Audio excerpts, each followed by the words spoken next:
Hola, buenos días, profesor. Nosotros somos el equipo 6, conformado por Jorge Amaro, Edgar Chim Canul, John Valencia y Cristian Luc. Nosotros le vamos a hablar sobre el cultivo del maíz. Pues siguiendo con la presentación, yo le voy a hablar sobre la importancia del maíz en México. Y es que sobran las palabras cuando se habla del maíz en nuestro territorio nacional. Hablando de los valores entre cultura y antropología, yo creo que el más importante son esos dos, ya que se contemplan tradiciones, costumbres y fiestas. Y en antropológicos, pues los orígenes del maíz y sus usos. Cabe mencionar que cada o la mayoría de las culturas que están en nuestro territorio contemplan el maíz como principal fuente de alimento, ya que fueron los nómadas que aprendiendo a cultivar esta planta es cuando dejaron de ser, valga la redundancia, nómadas y empezaron a ser sedentarios, y así es como se dieron las primeras civilizaciones. Punto y aparte de la importancia del maíz en México, en la siguiente diapositiva vemos las zonas productoras del maíz. En México se sabe que Sinaloa, en el censo que se realizó por la Agencia de Servicios a la Comercialización y Desarrollo de los Mercados Agropecuarios, Sinaloa ocupaba el 22% de la producción nacional de este grano.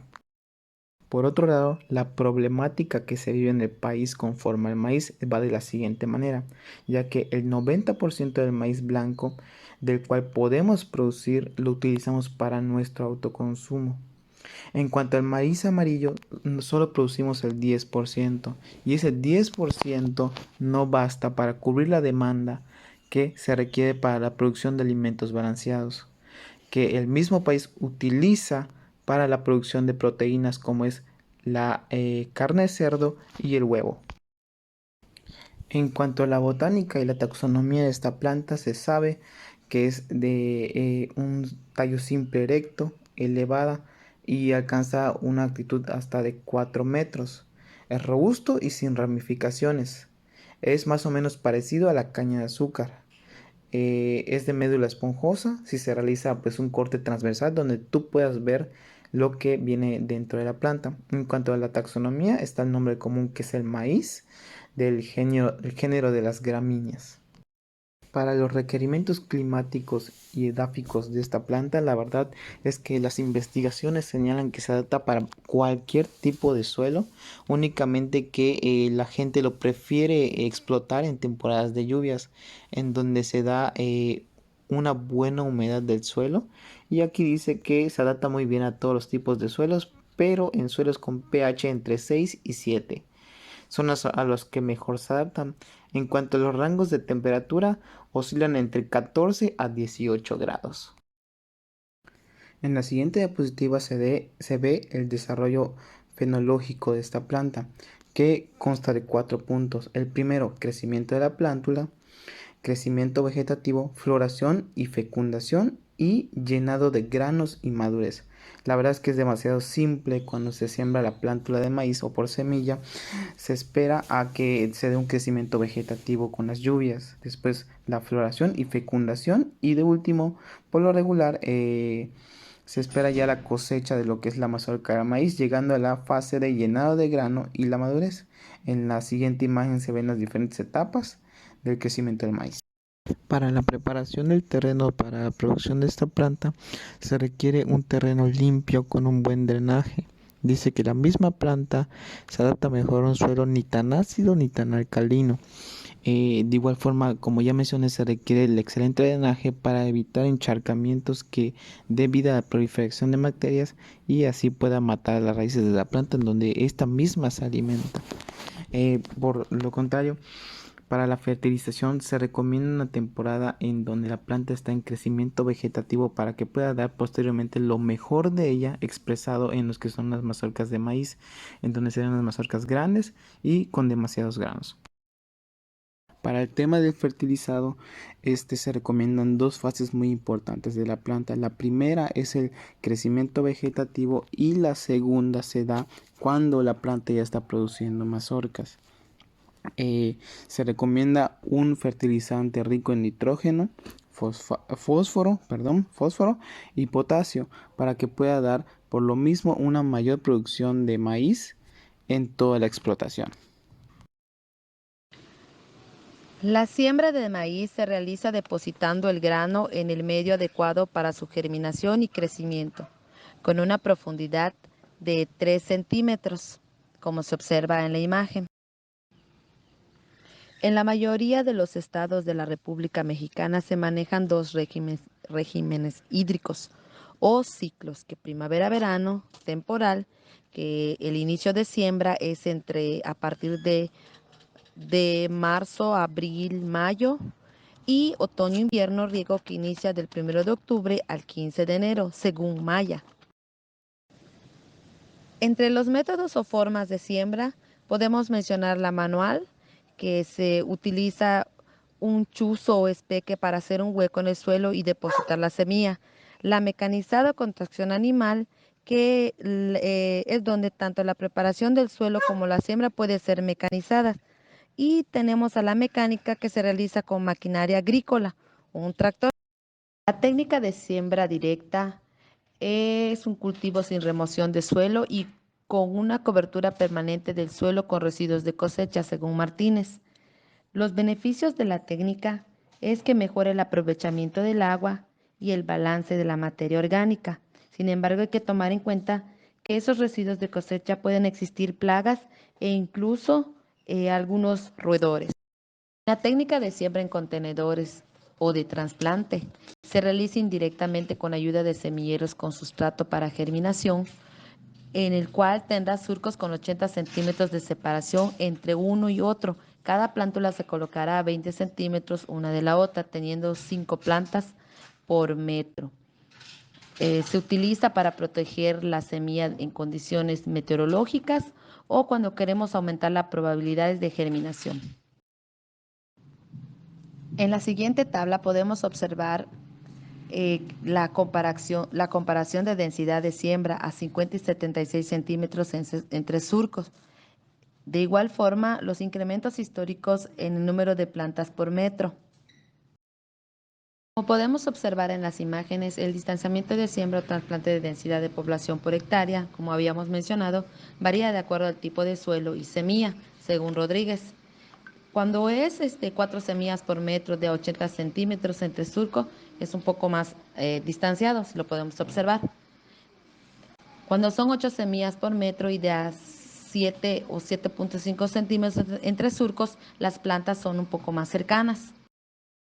De esta forma tenemos los labores de cultivo o manejo agronómico. Entre ellas tenemos el control de malezas con químicos, ya que es parte esencial en la producción de maíz, ya que éstas compiten con el cultivo por luz, nutrientes y agua, lo que reduce el rendimiento y calidad del grano. En un costado tenemos puesto una tablita donde se encuentran diferentes herbicidas para combatir la maleza. En estas imágenes podemos ver cómo un cultivo limpio de maleza tiene mayor desarrollo, y en la otra imagen, donde las fallas en el control con herbicidas se deben a aplicaciones tardías sobre las malezas ya muy desarrolladas. Esto está a tiempo todavía de combatirlo, sin embargo, si no se combate a tiempo, pues ya va a ser más el crecimiento de la maleza y va a impedir que el cultivo se desarrolle como debe ser. El control manual o con herramientas es recomendable para pequeñas áreas infestadas, para extraer plátulas o plantas pequeñas. Es un método muy laborioso y perturba el suelo. También tenemos al método de control mecánico, que consiste en emplear el arado para eliminar la maleza, arrimar la tierra a la planta para fortalecer su enraizamiento y evitar el ácame, o sea, la inclinación que sufre el tallo de las plantas. Riego. El riego consiste en suministrar el agua necesaria para que la planta realice sus procesos biológicos, y existen los riegos de auxilio, los cuales se pueden dar el primero en la etapa de encañe, el segundo en la etapa de floración y espigamiento, y la tercera en el grano lechoso. Y algunos autores citan también un riego de presiembra. Los riegos también se pueden dividir en riego presurizado, que son aquellos que requieren alguna fuerza o energía para hacer llegar el agua, y estos pueden ser de tipo goteo, microaspersión o aspersión. El de aspersión se divide en varios tipos: pivote, avance, fijo o de caño. El riego presurizado por goteo es aquel donde se aplica a través de sistemas de tuberías y emisores llamados goteros. Uno de los beneficios de este sistema de riego es la uniformidad que da en el suelo al aplicarse el riego. El de microaspersión consiste en aplicar una fina lluvia de agua mediante dispositivos llamados aspersores o microaspersores más bien. Y estos se diferencian con la aspersión en cuanto que aquí el caudal y la presión del agua es muy baja y un beneficio es que tiene una mayor uniformidad que el goteo, el anterior. El sistema de riego por aspersión, a diferencia del anterior, aquí los aspersores son más grandes y el agua se pulveriza en forma de gotas. Y un beneficio de este sistema de riego es que es usado prácticamente en todo tipo de suelos. En cuanto a los programas de riego, aquí se muestra un ejemplo de el estado fenológico y según él se utiliza una cierta cantidad de metros cúbicos de agua, pero se recalca que en todos los programas siempre van a depender de la zona, el clima, el tipo de riego y la temporada del cultivo. Y es de esto que depende el programa de riego. Aquí se muestra, aquí se muestra según la morfología fasciculada de la raíz del maíz y también va a depender la naturaleza del suelo, donde se dice que puede explorar hasta 90 a 100 centímetros de profundidad, por lo que aquí es necesaria una recarga continua de agua durante el ciclo.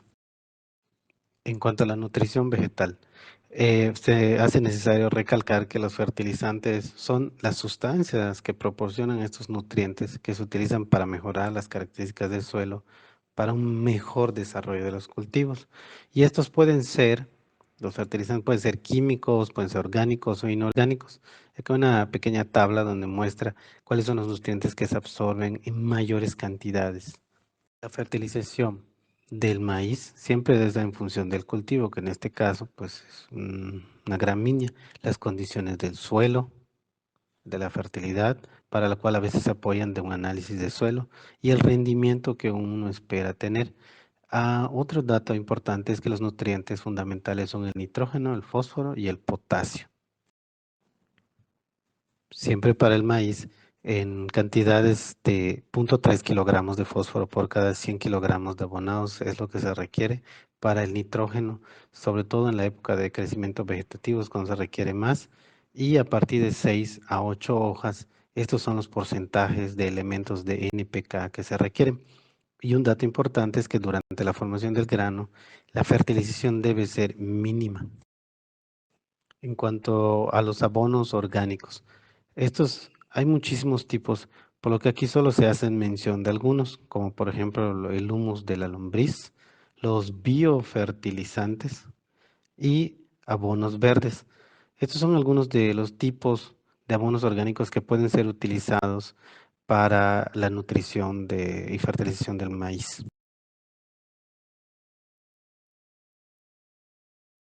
Para poder controlar las plagas y las enfermedades del maíz, hay diversas formas. Las más utilizadas son por métodos biológicos, naturales o químicos. De entre las plagas que afectan al cultivo del maíz, las primeras son los trips, los cuales afectan a las plántulas jóvenes y además de que también afectan a la formación de la mazorca. Igual permiten la entrada de patógenos hacia la planta. Para poder manejar a los trips hay que sembrar en labranza mínima. Y para proteger a la plántula joven tras 20 días después de germinar, hay que tratar la semilla con plaguicidas autorizados. Otra plaga que afecta al cultivo del maíz es el gusano cogollero, de la cual los huevecillos están cubiertos por escamas y las larvas al eclosionar se establecen en el cogollo de la planta. Estas presentan 6 estadios larvarios, de la cual al terminar los adultos solo viven 10 días. Para poder manejar al gusano cogollero hay que evitar las siembras escalonadas y aplicar plaguicidas reguladores de crecimiento biorrazonales como el caulín o el aceite de neem. Entre las enfermedades del maíz tenemos el carbón de la espiga, la cual se presenta en la etapa de la formación de la espiga y también durante la formación de la mazorca. Esta enfermedad hace que las espiguillas sean estériles. Para manejar el carbón de la espiguilla hay que hacer rotaciones de cultivos y también aplicar fungicidas cuando se tiene la semilla y también hay que aplicar fungicidas en el suelo.